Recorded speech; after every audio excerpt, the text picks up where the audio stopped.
1996-97 సంవత్సరం నుండి ఆయన ఇదే పాటని ట్యూన్లు మార్చి మార్చి పాడుతున్నాడు. ఒకసారి హిందోళంలో పాడతాడు, ఒకసారి శంకరాభరణంలో పాడతాడు, ఒకసారి ఆనంద భైరవిలో పాడతాడు. ఇట్లా పదలోకి వచ్చినటువంటి ప్రతిసారి ప్రతి సంవత్సరం ఒక కొత్త రాగంలో పాత పాటని అందుకుంటాడు. ఏంటయ్యా అంటే పేరు మారుస్తాడు, టైటిల్ మారుస్తాడు, రాగం మారుస్తాడు. ఆయన చెప్తాడు రైతులకు పంచసూత్రాలంట.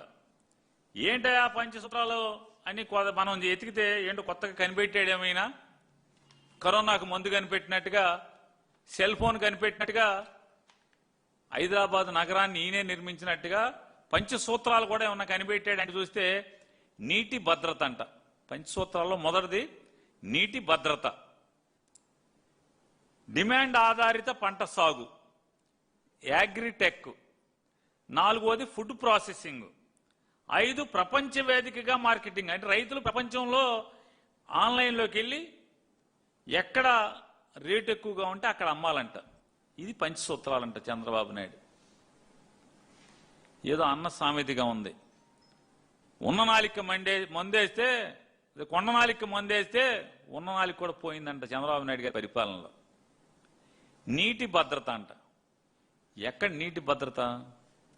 ఒక పక్కేమో నీళ్ళేమో కర్ణాటక వాళ్ళు, తెలంగాణ వాళ్ళు అడ్డగోలుగా దోచుకెళ్లే కార్యక్రమాలు వాళ్ళు చేస్తుంటే, మీరేమో పట్టనట్టేమో మీరు ముగ్గురు మీ దోపిడీలో మీరుండి వైజాగ్లో పొలాలు అమ్ముకోవటం, వైజాగ్లో స్థలాలు అమ్ముకోవటం, ఈ రాష్ట్రాన్ని దోచుకోవటం. ఇప్పటికీ 2.5 లక్షల కోట్ల అప్పులు తెచ్చేసి ఏం చేశారంటే దోచుకునే పరిస్థితి. ఈ అడవుల్లో మీరుంటే, ఈ దోచుకునే అడవుల్లో మీరుంటే నీటి భద్రతని మాగు చెప్తారు, నీళ్ళేమో దొంగతనం జరుగుతుంది పరాయ రాష్ట్రాలతో. ఇవి పట్టించుకోరు. అల్మట్టి డ్యామ్ ఎత్తి పెంచేసుకుంటున్నారు, పట్టించుకోవు. కేంద్రం నా చెప్పు చేతలు ఉందని చెప్తావు, కింగ్ మేకర్ అని చెప్తావు. కింగ్ మేకర్ బొంగు మేకర్ ఎవరికి కావాలి? ఇవన్నీ నీ కింగ్ మేకర్ ఎవరికి కావాలి, బొంగు మేకర్ ఎవరికి కావాలి? అయ్యా నువ్వు మరి నీ దేశంలో నీ చెప్పు చేతల్లో దేశం ఉంటే, ప్రధానమంత్రి నీ చెప్పు చేతల్లో ఉంటే, కేంద్ర ప్రభుత్వం నీ చెప్పు చేతల్లో ఉంటే, కేంద్ర జలవనరుల సంఘం నీ చెప్పు చేతల్లో ఉంటే, మరి ఏంటి ఆల్మట్టి ఎలా ఎత్తి పెంచేసుకుంటున్నారు? ఈ రకంగా తెలంగాణలో ఇష్టారాజ్యంగా ఏం జరుగుతుంది? నిద్రపోతున్నారా? దాచుకుంటాకి మాట మాటికి దుబాయ్లు ఫారెన్లు వెళ్తుంది తప్పితే ఏం జరుగుతుంది? అందరినీ గాలి కొదిలి ఇయే మాటలు. 1996-97 సంవత్సరం నుంచి ఇయే మాటలు కదా. ఏమని నీళ్లు కొలుస్తాం, మీరు గతంలో మర్చిపోయారేమో. 2099-2004 మధ్యలో ఫ్లూమ్ అని చెప్పని, వాటర్ ఫ్లూమ్స్ అని, వాటర్ గేజ్లని, నీళ్లు కొలత కొలుస్తాను, ఏ రైతు ఎంత వాడుతున్నాడో కొలత కొలుస్తా అని చెప్పి ఆ రోజు మాట్లాడావు. ఎప్పటికన్నా కొలిచావా? ఎక్కడన్నా ఉందా? ఏంటి భద్రత? ఏ కాలువల మీద, ఇరిగేషన్ కెనాల్స్ మీద ఎక్కడన్నా ఇరిగేషన్ లస్కర్లు ఎక్కడన్నా ఉన్నారా? ఏఈలు ఉన్నారా? డిఈలు ఉన్నారా? ఎవడున్నాడు? అంత ఇన్ఛార్జీల వ్యవస్థే కదా. డ్యామ్ కంట్రోల్ ఎవడు చేస్తున్నాడు? పర్మనెంట్ ఎంప్లాయీస్ ఎవరన్నా ఉన్నారా? డ్యామ్ కంట్రోల్ చేయడానికి డ్యామ్ రెగ్యులేషన్కి లేదా ప్రాజెక్ట్ రెగ్యులేషన్కి, ఇరిగేషన్ రెగ్యులేషన్ సిస్టంలో ఎవడున్నాడని చెప్తాను. గ్రామ స్థాయిలు అంటే ఒక కెనాల్ కిందకెళ్తే లస్కర్ లేడు. లస్కర్లు ఉన్నారా? లస్కర్ లేడు. లాక్ గుమ్మస్తాలు లేరు లాకుల దగ్గర, లాక్ సూపర్వైజర్ లేరు, ఏఈలు లేరు, 2-3 కాలువలు కలిపి డిఈలు ఈఈలు. నువ్వు నీటి భద్రత గురించి చెప్తావు. ఏంటి భద్రత? మైకుల్లో చెప్తే భద్రత. జనం పిచ్చోళ్ళ, రైతులు పిచ్చోళ్ళ? డిమాండ్ ఆధారిత పంటల సాగు ఈయన చెప్తాడు. నేను నారా చంద్రబాబు నాయుడు గారిని అడుగుతున్నా, నారా చంద్రబాబు నాయుడు గారు నువ్వు గద్దెనెక్కిన దగ్గర నుంచి అది ఏ పంటకి డిమాండ్ ఉంది, ఏ పంటకి రేటు ఉంది? ఒక్క పంటకన్నా రేటు ఉందా అని అడుగుతున్నాను. ఏ పంటకి రేటు ఉంది? ఎవరికి? అలో లక్షణ అంటే ఏడవటమే కదా. ధాన్యం, తుఫాన్ల మీద తుఫాన్లు.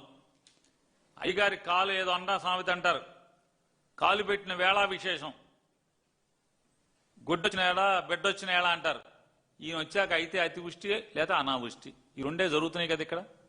అయితే ఇతను వచ్చిన తర్వాత నారా చంద్రబాబు నాయుడు గారు కాలు పెట్టి ప్రమాణ స్వీకారం చేసిన తర్వాత 20 మాసాల్లో సుమారుగా 15-16 తుఫాన్ల లేదే డిప్రెషన్ల వాతావరణం ఈ రకంగా రైతులకు వ్యతిరేకంగా 15-16 సార్లు వాతావరణ విపరీతాలు ఏర్పడినాయి. సర్వనాశనమే కదా. కొబ్బరి అల్లాడి అలో లక్షణాన్ని అల్లాడుతున్నారా? నువ్వు చెప్పావు కదా డిమాండ్ ఆధారిత పంటలని. దీనికి డిమాండ్ ఉందా? కొబ్బరి పంట ఏడుస్తున్నారు కదా, ధాన్యం ఊడ్చిన వాళ్ళు ఏడుస్తున్నారు కదా, అరటి చూడండి పశువులు మేస్తున్నాయి. ఏంటిది? అరటి అయిపోయింది. పత్తి తొక్కేస్తున్నారు, తగలబెడుతున్నారు. రైతు ఎంత ఏడుస్తాడు. కడుపున పుట్టినటువంటి బిడ్డని పెంచినట్టుగా పంటను పెంచి దాన్ని కోసి అమ్మకుండా ఈ రకంగా అగ్నికి ఆహుతి చేస్తున్నాడంటే ఎంత శోకం ఉంటుంది ఆ రైతుకి. నీ ఇష్టం ఏ పంట, పొగాకు ఏడుపే కదా రైతులకి, కంది ఏడుపు, మొక్కజొన్న రైతు ఏడుపు, మామిడి ఏడుపు. ఏ రైతు సుఖంగా ఉన్నాడు? ఏ రైతు ఏ పంటకి గిట్టుబాటు ధర వచ్చింది 20 మాసాల్లో అని అడుగుతున్నాను. వేరుశెనగ ఇవాళ ఎంత ఉంది? 5,000, 5,300 క్వింటా. జగన్ ఉండగా 10,000 ఎట్లా అమ్మింది? జగన్మోహన్ రెడ్డి ఉండగా 10,000 పై చిలుకును క్వింటా వేరుశెనగ ఉండటం ఏంటి? ఇవాళ 5,000 చిల్లర ఉండటం ఏంటి? ఏంటి పాపం? పొగాకేంటి పరిస్థితి? పత్తి ఏంటి పరిస్థితి? ధాన్యానికి లేదు, కొబ్బరికి లేదు, కోకోకి లేదు, పత్తికి లేదు, పొగాకు లేదు, అరటికి లేదు, మామిడికి లేదు, ఎండు మిర్చికి లేదు. మళ్ళీ ఏం పంటలు వేస్తారు ఇక్కడ? ఏమైనా అంతరిక్షం నుంచి ఏమైనా కనిపెట్టి తెచ్చావా? డిమాండ్ ఆధారం అంటే ఆంధ్రప్రదేశ్ రాష్ట్రంలో నేను చెప్పిన పంటల కన్నా ఇంకేం పంటలు వేయాలి? పామాయిల్ లేదు. నారా చంద్రబాబు నాయుడు పాదం మోపిన తర్వాత జగన్మోహన్ రెడ్డి గారి ఏలుబడిలో కంటే ఏదైనా పడిపోవటమే కదా తప్పితే రేటు, పలానా పంటకి రేటు ఉందని మీరు చెప్పండి. చంద్రబాబు నాయుడు గారు మీరు చెప్పు, పలానా పంటకి నా ప్రభుత్వంలో రేటు ఉంది. జగన్మోహన్ రెడ్డి కన్నా కూడా రూపాయి లేదా ఒక పైసా లేదా ఒక రూపాయి ఎక్కువ రేటే ఇప్పించానని ఎక్కడ ఒక్క మాట చెప్పండి. ఒక్క పంటకి. మరి నీ ప్రభుత్వంలో చంద్రబాబు నాయుడు గారు నీ ప్రభుత్వంలో ఏ పంటకి గిట్టుబాటు ధర లేదు, ఏ పంట వేసినా ఏడుస్తుంటే మరి డిమాండ్ ఆధారిత అంటే ఏంటిది? అగ్రిటెక్. ఏంటి అగ్రిటెక్? జగన్మోహన్ రెడ్డి గారు ఉండగా 2,500 ధాన్యం వరి కోత మిషన్లు గంటకి 2,500 వచ్చేది. ఇవాళ 4,000 రూపాయలు, 4,500 రూపాయలు. ఇవాళ కృష్ణా జిల్లా వెస్ట్ గోదావరిలో చూసుకోండి వెళ్ళి, పంట కోయటానికి 4,000 నుంచి గంటకి, వరి కోత మిషన్కి గంటకి 4,000 నుంచి 4,500. ఇదే అగ్రిటెక్. ఈయనేం చెప్తాడంటే ఈయన కొత్తగా కనిపెడతాడంట వ్యవసాయంలో యంత్రాలని. నువ్వు కనిపెట్టేదండి ఆల్రెడీ ప్రపంచంతో పాటుగా ముందు వెనక ఆంధ్రప్రదేశ్లో కూడా వ్యవసాయం మొత్తం కూడా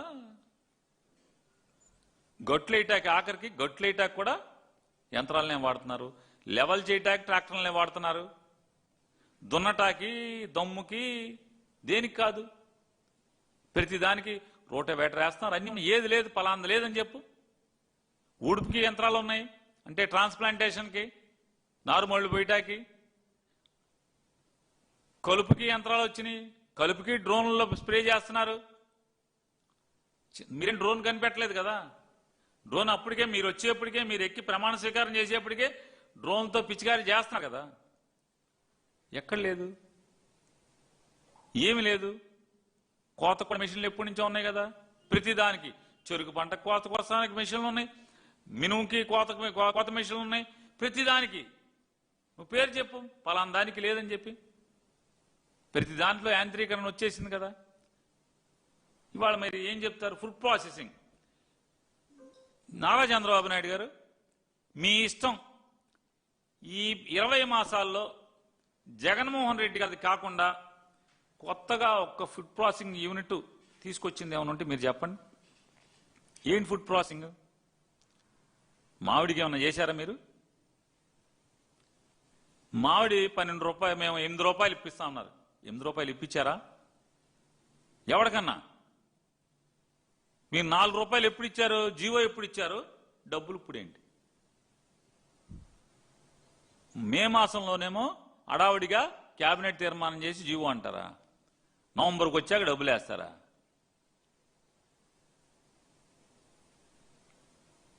మీ హెలికాప్టర్లు మాత్రం డబ్బులు కట్టేస్తారు వెంటనే. ఈనాడు పేపర్ అడ్వర్టైజ్మెంట్లకు డబ్బులు ఇచ్చేస్తారు. మీ తప్పుడు, మీరు పెట్టిన తప్పుడు కేసుల్లో తప్పుడు వాదనలు చేయటానికి, బలపరచడానికి లోత్రాకి కోట్లు డబ్బులు ఇస్తారు. దానికి మాత్రం డబ్బులు ఉంటాయి. మీరు హామీ ఇచ్చి డబ్బాలు కొట్టుకున్నటువంటి మామిడి రైతుకు 4 రూపాయలు ఇవ్వటానికి మాత్రం మే నుంచి ఇప్పుడు దాకా మీ దగ్గర డబ్బులు లేవు.